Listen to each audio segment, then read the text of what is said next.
Morning folks, and welcome to episode 6 of the Eva Christie hand knitting podcast. I'm Eva, and big good morning hello to all you folk there that are tuning in. Welcome back and thank you to all our sort of normal local subscribers, and thank you if you're new and you're just giving us a shot. I hope you enjoy the show. So let's begin with where to find me on today, which is the 16th of May 2016 in a very cold Scotland, which is why I've got my hat on, so apologies for that, but I'm really just struggling to keep warm at the moment. You'll find me on Ravelry as Pan Within. We now have a Ravelry group for the podcast, so if you're enjoying it, please do go join the group.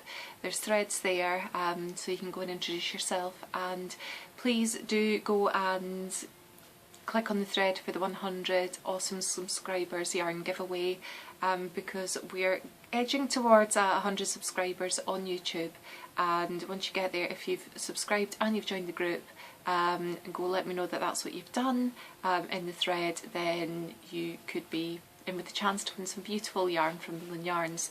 I'm not going to show it off this week, I've already done that plenty of times before, and I'm a wee bit anxious that we might have the same sort of that's a wasp. We may have the same sort of problems this week as we did last week, sort of technical difficulties. Although, as you can see, I'm back home in my natural habitat, so I'm back off retreat now. Where else you can find me? Well, you can find me on Facebook as Eva Christie Hand Knitting, and you'll find me there on Tumblr as well.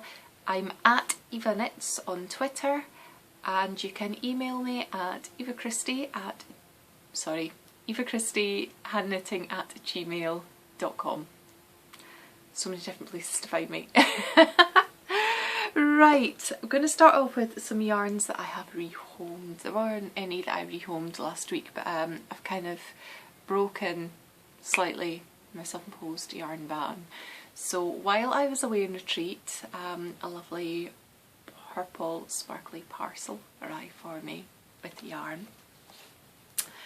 And the yarn I got came from the very talented John at Easy Knits. Ah! Very excited. I've had some yarn from Easy Knits before, and it's just absolutely beautiful. So I couldn't resist these two. I got an update from John's Facebook just saying that he had some sushi sock rolls just going up that evening, so I ordered two. Sort of wound one up. You can see it, look. I don't know if you can see quite the sort of the different transitions of the colour there on screen, but yeah, I love this. I just love the colourway of this. I love the name of it as well. This is Night Siren, and they come on these sort of cards, if you like. Sorry, the cold must be starting to freeze my brain as well. But as they come, they do come sort of like sock blanks. So I've kept one still knitted up just so that you can see that. I'll pull it out slightly. This one is called Rusting Wreck. It's just got all those beautiful autumnal colours that I love so much. Let's see how I can just take the whole lot off. That might be a wee bit easier. So there you can go. You can see it's a sock blank. And what you do, if you've not seen one of these before, is that you take one of the ends and you just whiz it round. I've got a ball winder, so just whiz it round on that. You can either do it as socks, because it's reasonably equal the way that it's been dyed, and do them in two little half balls, or you can do something else and kind of keep it the same, but you've got those options, so it's a fabulous idea. So I'm very excited about getting those on my needles. So we've just got the two skeins that I've rehomed. I've been trying to be a bit better at the minute, saying that I've brought more yarn in for business, but these are my personal stash. And I've got a finished object to show you as well this week. So this one that's been going on the last few weeks, this sort of brioche cowl that I've been knitting for the Persian refugee appeal. It's all done, it's all sewn up. So I'm really quite pleased with this. This is a brioche stitch, so it's quite springy. It'll trap the heat in. It's not quite 2 100-gram balls of that merry-go-round Wondersoft acrylic, but it's done, and it'll be going in my care parcel tomorrow. So I'm really pleased that that one's sorted. And that was one of my knitting goals that I set myself while I was away. I did quite well in terms of the knitting goals because I wanted the brioche cowl finished. I wanted to get my sock finished, and I haven't done any work on my socks at all. I don't get second sock syndrome, but I'm just slightly burnt out. My shoulder still hasn't been great to kind of be powering on with them. But the other thing that I did was I wanted to knit up a new design that I've been working on for another pair of mittens. So I've got one done, which is okay because again I'm back and forth a lot with the needles, so I think you can just see the pattern slightly.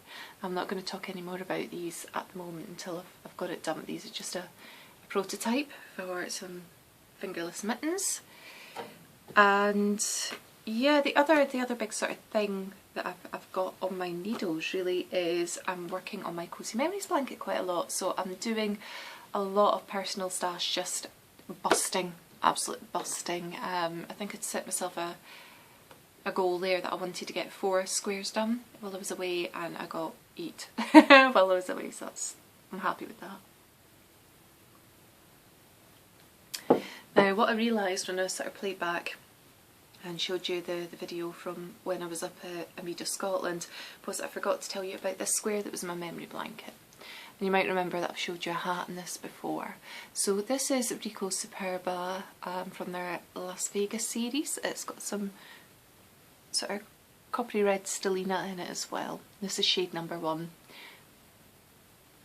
So I've started sewing in some some ends on this one. So I've got the 12 squares on this section of my memory blanket. And what I'm wanting to do, which is a bit different from some folk, is that this is going to be one of my centre squares, one of my 4 centre squares. And I want them all to kind of face out in sort of different directions. So I don't really like picking up the edges from this side. I think it can be quite uneven. So what I'm going to do with my blanket is I'm going to have one big seam, vertical seam and a horizontal seam as well, and I'm going to work out from the centre. So just to give you an idea of how this is going to work, I've got another 4 squares here that I've been doing. So these ones will be stitched at some point, and then they'll be going out from the bottom. So I'm going to talk to you about the different yarns I've used in here, and unfortunately I have gotten rid of a lot of the labels, or they've just fallen off in the stash and whatever, so I won't be able to give you the names for all of them. But this one, let's see if we can get that on the screen. So this one down at the bottom here, this is Opal, and this is from the Little Prince series that they did, and this one's called The Little Prince and the Lantern. And this one's Opal, but I'm not quite sure what it is. I've got one of my fimbly feelings that it might be from some sort of art gallery series, but I'm not 100% sure on that one. And then we've got this one here. Now this one's from Gone Crafts, from Laurence and Clive, who are really good friends of mine. They've got a croft up on Skerry, which is right up the very top of Scotland. They've got a beautiful little croft up there, and they actually grow plants in their garden, and then they take them into the kitchen and they botanically dye the yarns. And they're so talented. They're such a lovely warm couple as well. So I do try and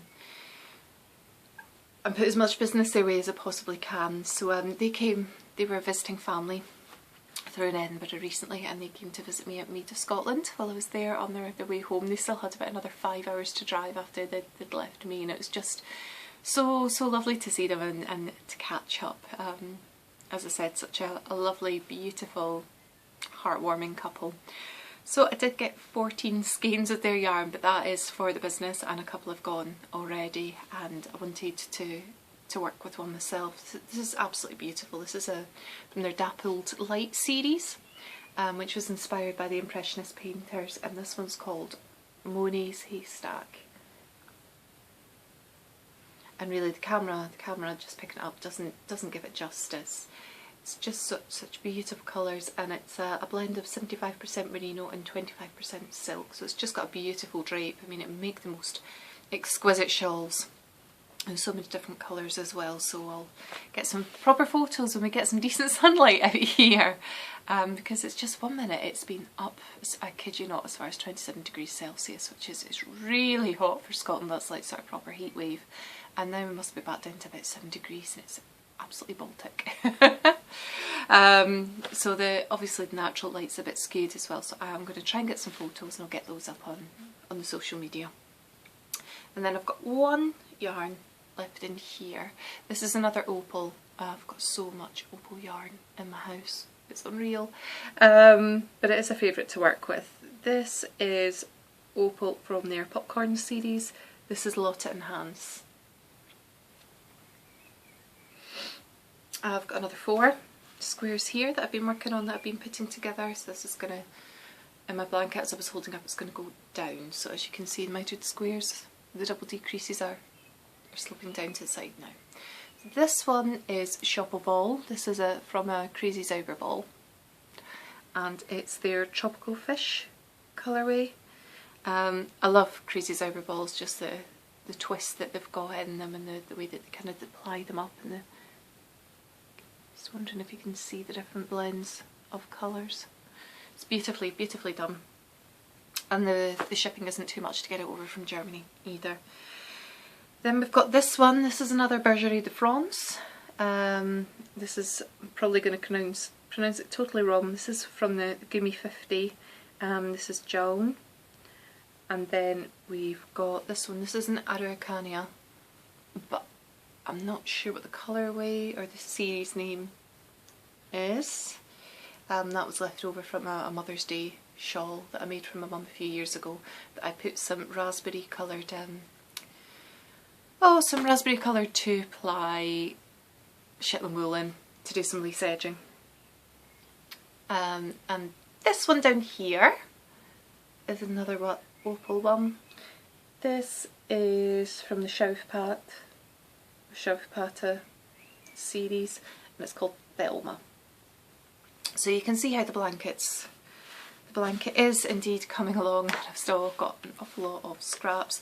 I know I've said before that my squares are a bit bigger, but I think that a lot of these are sort of like, you know, the yarns are artworks in their own right, and I don't think you really get a good idea of the colours. For example, if I was putting a square of the, you know, the Crazy Zauber ball in, I think the sizes of most folks' squares are about like this, so you just wouldn't get the same, if I just the edging, you wouldn't get the same sort of definition and showing off of the colours. I mean, you would for something like the Araucania, but for the other ones you just wouldn't get a really good feel about what the yarns originally were about.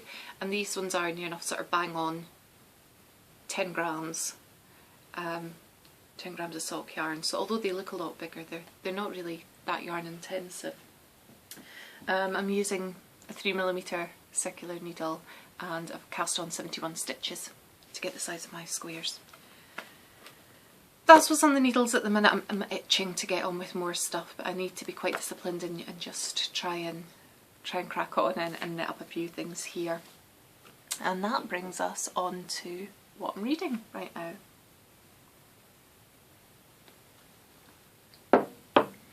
So I have, sorry, I feel that I'm maybe rushing a bit this week, but I suppose back in the back of my head I'm just a little bit anxious that I'm going to have the same sort of problems as we did last time, and the time's ticking on. We're just coming up for about 15 minutes already talking to you. So if I am talking a bit fast, apologies for that. Let me know in the thread in the group, and I will make a conscious effort next time just to calm it down a bit. I finished The Witch Portobello, and as I was saying, because I don't really want there to be any sort of big spoilers on any of the books that I'm kind of reviewing or letting you, it's not so much reviewing, I'm just letting you know that this is what I'm reading at the minute. I'm just going to kind of give them thumbs up for a good, so a thumb for indifferent and a thumbs down for give it a miss in the future. And this is, yeah, the plan had been to make a really serious dent into Dangerous Liaisons while I was away, and that didn't happen. It just seemed, maybe just the tranquility of being at Mead of Scotland and the beautiful sunshine and just sort of bite-sized pieces of text. I just kept going back to the Witch of Portobello and I've got it done.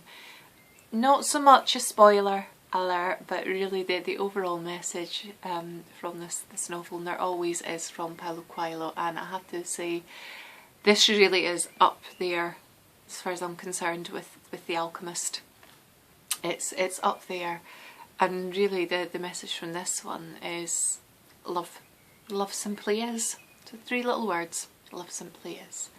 And it's definitely well worth a read. It's very, very easy to read and to feel with the characters and the heroine of the story. So this is, if you've not read it, stick it in your list.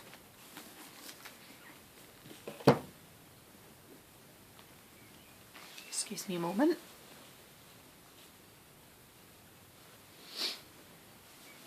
And then the other bit that I'm reading at the minute, oh, bit of glare off the light there, Dangerous Liaisons. Thanks to Louise, who is Loozle on Ravelry, for letting me know that there was a previous film adaptation of this novel as well. She said that there was a version that was just known as Dangerous Liaisons. I think it had a very, very young Keanu Reeves in it, so that might be worth checking out. Yeah, because I knew this maybe just from sort of my generation of being Cruel Intentions. This was turned into, so this is, it's not as shocking as I kind of thought it would be. I've just finished part 1 of the novel, so it might get a bit darker and a bit meatier as we go into it. 116 pages through. It's all just letters back and forth as a literary device, and it's not the sort of thing, pardon me, that I normally would read. I'm just going to say it, Jane Austen. I think Jane Austen's so overrated. Sorry, I know there's a lot of fans out there, but I don't like that style of writing and stuff. But then again, I'm a massive Bronte fan, of all the Bronte sisters and their brother, indeed in his poetry. This novel was, like I said before, was written in 1700s, and it's just very, very much of its time, and I'm starting to get a bit tired, so I can see myself starting to flag with it, to be honest. I might have to pick up another novel just to kind of keep me going with this one, rather than just sort of keeping it as a solitary read, because I'll probably find that the momentum is gone, and that's never a good thing. So that's what I've been reading.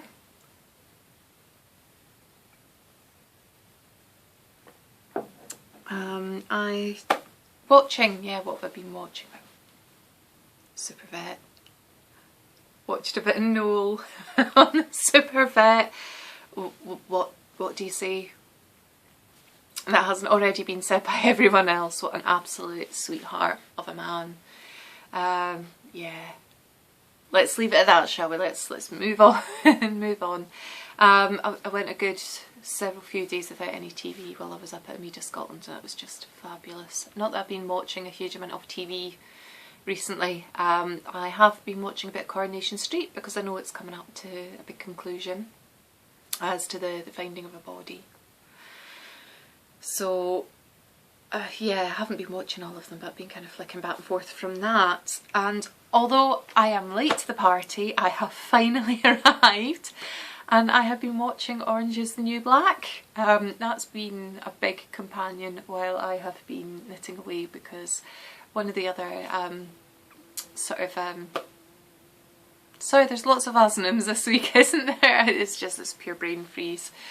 One of the other sort of knitting related goals that I set myself while I was away was to listen to, I think it was at least 20 podcasts, and I listened to 21 while I was away, and I'd spent a whole day listening podcasts before I left. I listened to, I think it was all 4 of the Spoy Knits podcasts and a few others, and I was binging on podcasts the way that people do on box sets, which has never been a thing of mine anyway.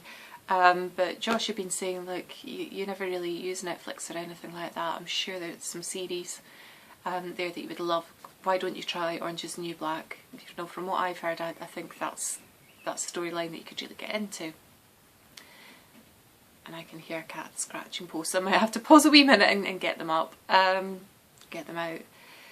So yeah, I switched it on, and I think within 4 days, with about 26 episodes, I've worked my way through. So it's been a big companion while I've been working on my Mitered Square, or Cozy Memories blanket, whatever you want to keep it, whatever you want to call it. Matt McGorry.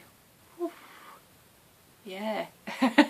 What I'm really loving about Orange is the New Black is the way it flashes back to all the inmates' different stories, what they've been through, and you know, it seems to be not always the case, but it seems to be about 90% of the time it just seems to be, you know, one small bad choice based on a whole sort of lifetime of experience that you know, you've made a decision that's maybe not been the best one for you, and these have been sort of like really sort of minor sort of misdemeanours that have led to really quite lengthy prison sentences, and which is really sad. I'm empathising a lot with the characters, and I just love all the different flashbacks that we've got. I really feel that I can relate. Not that I've ever been involved in any sort of crime myself, but I feel that I can really relate to the inmates in a sort of woman to woman level, and I think that's really important. It's probably been a big reason why it's just been such a popular series. I believe season 4 is coming out soon, so I've got plenty of time to get the 3rd and final season done before that should be released on Netflix. So if you haven't checked it, it's worth checking out. There is a lot of nudity, female nudity, a lot of sex.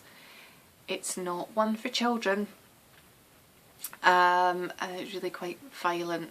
There was a wee bit in not quite so much the middle, but even in just the very sort of first episode that I was watching, my stomach was churning when when Chapman was given the role with something in it. It's nasty, very, very nasty. So if you've got a very sort of like queasy stomach, or you're not really into a lot of, well, I can't really handle graphic violence, it's not my sort of thing, but it is really quite violent. There's a lot of sex, so just be warned. Yeah. But it is, the storylines are really, really good there, so it's worth a watch if you haven't. So yeah, I think that kind of brings me up to that's it. Like I said, 21 different podcasts while I was away, and it was just really subscriptions, but I'm feeling bereft at the minute because there haven't been any sort of really recent updates from Charlotte of Charlotte Knits, or Kirsty from the Little Bee podcast, and David from This Boy did a little ad which is fab, and teased us all that later in the day he'd be uploading. He hasn't uploaded yet. David upload! I'm needing to hear some other sort of Scottish accent. Yeah, I'm missing all you guys. It's the way I kind of interact with you. So I think really just dates of the diaries. There's no movement on those at the minute. Please subscribe and go and join the Ravelry group, because that's probably where you're going to get the information firsthand. I am planning to do something for Worldwide Knitting Public Day on the 18th of June. I've sent off various emails. I'm just waiting for confirmation on venues at the minute, because it really does need to be somewhere that's undercover. Save your sock yarn scraps for that. I'm hoping to have a swap table when we get it all sorted, but yeah, it really should be moving before I get the chance to do my next podcast. So find me on social media, find me on Ravelry, and I'll keep you up to date as soon as I know. And I won't bother going over the rest of the dates at the minute, because you'll just get sick fed up of me going over it and over the same things. I'm trying to use Ravelry a lot better as well at the minute. So the dates for Aberfeldy, next date that I'm going to be there is up there, so I'll keep that updated as well, so you know what's going on. So have a fantastic Monday. Happy knitting, happy crocheting, happy spinning, dyeing, weaving, whatever it is you do, just be happy. Lovely chatting to you again. It's 25 minutes, so this is back to kind of the usual time I like to keep it at, just a nice bite size. Sorry for all the and umming and everything else today. Thank you for continuing to bear with me. You're all absolutely fabulous, all beautiful, beautiful people, and I will speak to you again soon. Bye.